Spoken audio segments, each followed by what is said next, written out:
Well guys, guess what? Bruce got some more snakes. That's right, so we're about to check out and unbox some new animals. I don't even know. Bruce won't even tell me what's in here, so I have no idea. It's going to be a surprise for both of us. What do you say? Go ahead, put this thing down. Y'all are in for a treat. Absolutely. Ooh, what do we have here, Bruce? So this is a male Egyptian cobra, or a Nasha Hajé. And this is actually, his name is Horace. Horace. And he's about 6.5, 7 feet long. And he's a nice size animal, there's no doubt about that. Look at that beauty right there. Go ahead, get this out right here. Seems to be pretty well behaved so far. Whoop, I take that back.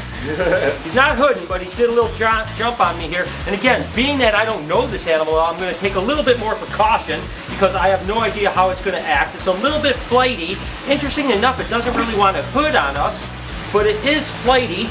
So you gotta just be a little bit careful with the lappage when they're flighty like this. Now, tell me a little bit about this guy here. So Egyptian cobras not only just come from Egypt, but they actually come from northern Africa as well, like Ethiopia, places like that. They come in such variable colors that it's honestly, sometimes taking a look at them, you won't really know exactly what species it is unless you really take a more closer look at them. It is an absolutely beautiful animal. I tell you what, that thing is gorgeous, and it does not want to hood at all, but it's a little whippy, which is a little bit interesting to be honest with you. But overall, it's a pretty awesome animal, and that's a pretty sizable cobra right there. I mean, just take a look at that beauty right there. Can't believe it won't hood for us because the way it's acting with this like kind of flightiness, you would think that it would definitely hood for us, but even kind of giving it a little pet here, just wants to kind of fly back a little bit. It reminds me a little bit more of a taipan, the way it's moving, to be totally honest with you. Definitely very cool. Again, typically cobras are a little bit more in the sense that they'll stop and then kind of just display threat, right?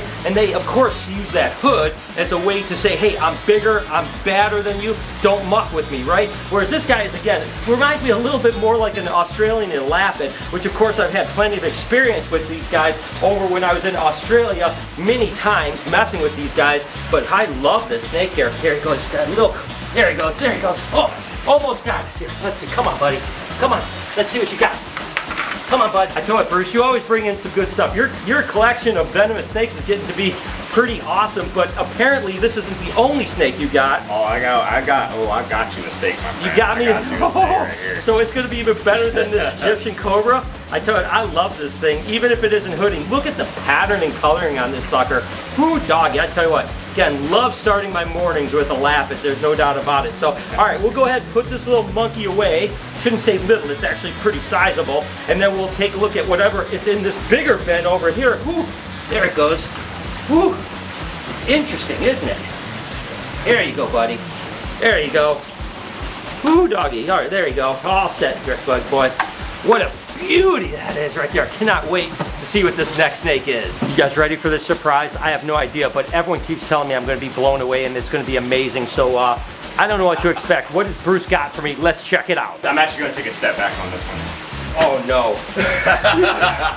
I knew you knew exactly what it was as soon as you took a look at it. Oh no. And how big this boy is. That thing is crazy. Have you messed with it much? I have a little bit. How is it? He will posture, he will hood, but he's a bit on the flighty side, so make sure you're careful. Brian, as always, we're always trying to be careful. That's why the big wide area we're working in here. Ooh, these guys are next level. So tell me a little bit about it. So this is actually the Naja Melanueca, so the West African forest cobra, as many people know it. So recently, these guys have obviously, they've been separated into 5 different species now. So they're no longer the Naja Samanula, which used to be the broader explanation of what it is. It's actually being really calm right now, but forest cobras are known for being next level. As soon as I opened it up, like, no, not a forest cobra.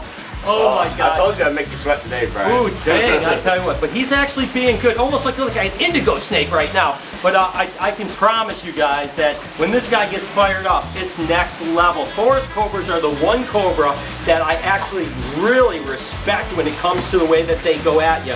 Because when they start going, they'll go quick and they're fast and they're lightning, they'll fly back up on you. So right now this guy's actually being really well behaved. But come on, this is a puppy dog, Bruce. Look at this thing.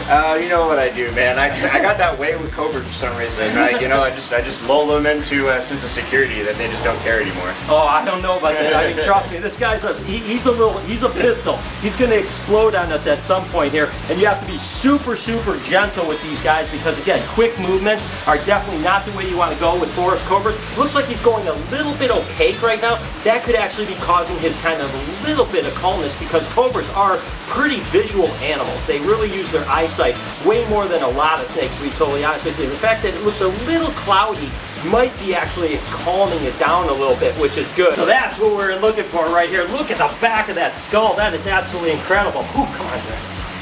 We're definitely woke him up now. He's not messing around anymore. Now you're talking about the animal I was looking for sure. Ooh, come on, up here, up here, up here, up here, up here. There you go. Got the little mock charge going. Woohoo! That's the forest cobras I always remember right here. You're okay, bud. What a gorgeous, again, you see that back, that flare? Unbelievable. And you see again how visual it is. Every time I make the jerk with the hat, it's immediately just kind of following that hat. You can follow it left and right, up and down, all over the place. Whew.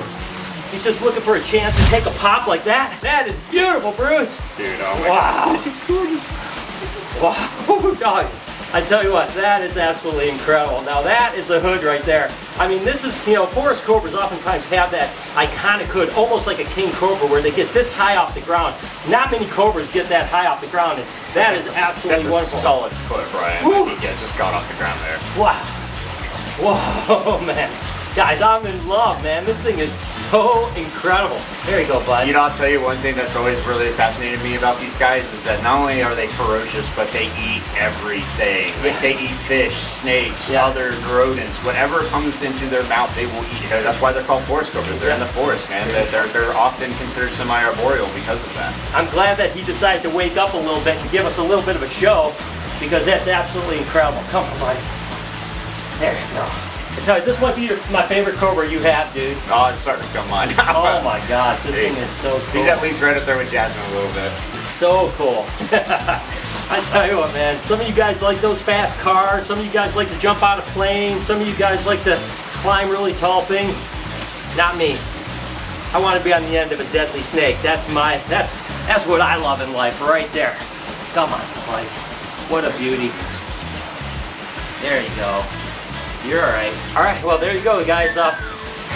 Forget the coffee. You don't need coffee in the morning. You just need a nice 7-foot cobra to wake you up. And welcome to the vlog, Reptile Army. I hope the start of your day is absolutely incredible. As you guys know, you can go over to REPTILEARMY.com. You can join the movement, join the Army. It's the movement that helps US ARC. It helps education and conservation. So do me a favor, get your cool swag, become our soldier, go over to REPTILEARMY.com.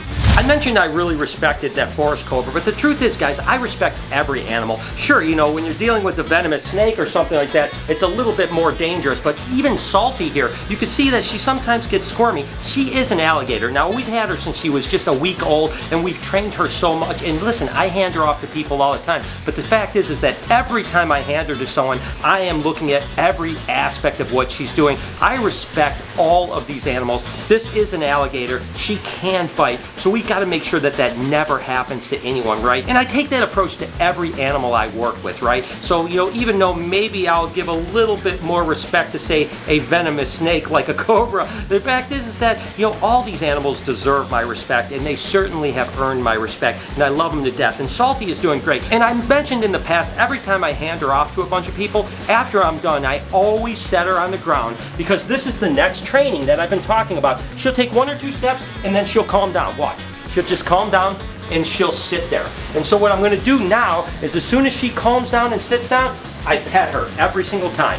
And I just want to pet her. I want to know that she knows what it feels like to be pet on the ground, because listen, she is definitely getting big, and she's getting that size where it's not much longer where people aren't going to be able to hold her at all. Normally she just sits down and doesn't walk around, but look at how cool that is. An alligator, look at her. She's looking at Anthony right now like, hey, are you going to feed me over there? I've never seen her kind of poised up like this before, where she's down on her back. That's actually like a lunge position right there. If you got in front of her face, that would be bad. Well, she's been really good about training, to be honest, with staying just sit in one spot. This is the first time she's challenged me a little bit. So let's see what that means. What is she going to do? What are you doing, girl? What are you challenging me for? What are you doing? So again, it's just a slow training. This is going to take months and months and months of rigorous, repetitive training to get her to understand that she should sit and be able to be petted without doing anything bad, right? Because this is the next phase. But again, like I mentioned, I respect every animal in this place. You know, when I first started working with the Lapids, much like this little guy here, this legless lizard, you know, you do get a little bit freaked out. And I think if you do start working with venomous snakes and don't have a little bit of respect for them, you probably shouldn't be working with them, to be totally honest with you. But the fact is that the more you work with things, whether it's this guy here, which we're continuing trying to ball train. There you go, bud. And he's doing really well. You know, you get more comfortable with things over time. You know, listen, every time I handle venomous snakes, and I'm going to try to see if I can get this little guy out of the cage. Come on the ground. And I just show him this ball, and then there you go, buddy. You know, you just get more used to it, right? But every time I handle a venomous snake, I still have a tremendous amount of respect for him. I'm never like doing it thinking that, oh, I'll never get bit or something like that. I'm actually doing everything I can do to not get bit, essentially is what it is. Come on, bud. There you go. Oh, he's such an absolutely amazing animal. And again, I used to be freaked out by legless lizards tremendously, but I've just learned to kind of love this one. It's so absolutely adorable and so interesting the way it kind of eats and moves around and all that type of stuff. It's just a wild, wild snake. But again, it's a matter of things. If you want to work with cobras or rattlesnakes or gaboon vipers or whatever the case is, you know, take it slow. You know, get a mentor, work with them a bit, and after, you know, 30 years of working with them that I have, more than 30 years I've been working with them, you get a lot more comfortable. Now, I don't work with them on a daily basis. I'd be even more comfortable if I worked with them on a daily basis. But the fact is that, you know, I still feel pretty comfortable because I've dealt with taipans, I've dealt with mambas, I've dealt with, you know, king cobras and every animal. And that forest cobra with a pistol, if you want to get that thing fired up, you've got to give that a lot of respect. But the fact is, it's just, again, about working with animals and getting used to them. And this guy is just so cool. He's becoming, it's interesting how you can have an animal that freaks you out for a while, and then after that, it becomes one of your favorite animals. And now legless lizards are absolutely right up there with some of the coolest animals I work with. I just think they're absolutely amazing. And now that we have this one, I really want to try to get more, to be honest with you, and maybe try to actually produce these, because some captive bred legless lizards would be absolutely adorable. She actually came in this morning and said that someone left me a note, a family from Pennsylvania, that actually had sent me a crochet turtle before, which was super cool. I guess they visited last night when I wasn't here. Sorry I missed you. But she sent a note that said, my family and I visited from PA and we did a crochet turtle here. Have fun finding him. So obviously, somewhere here in the reptarium is another cool crochet turtle. What do you say we go find it? All right, so the first thing I'm going to do is obviously look in the areas like this. Make sure nothing's there. Maybe behind this tree here. Nothing there. I hope they didn't hide it like on top of cages, but let's see, we'll look behind here. Don't see anything there, nothing there. All the way up here. All right. Better look underneath here.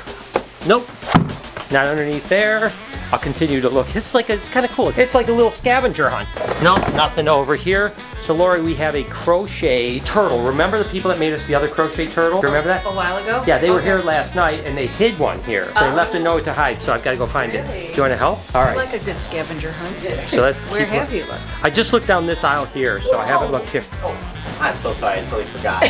It was just exciting that we're matching. Because I said no one's wore the same shirt yet at the same time. I know. They're twins. You guys are twins. Yes. No. I wonder if it's in a cage. Well, let's hope not. Did we Look, check speaking the of turtle? the cage, Did we this has been check open all night. Did we check the turtle ponds? That's not true. She doesn't believe me anything. I feel like it's over here somewhere. Wait, are you serious? What? Oh my god. So close. It's over. Oh my god. Oh, how did you do that? I found it! Oh my god. This is so small.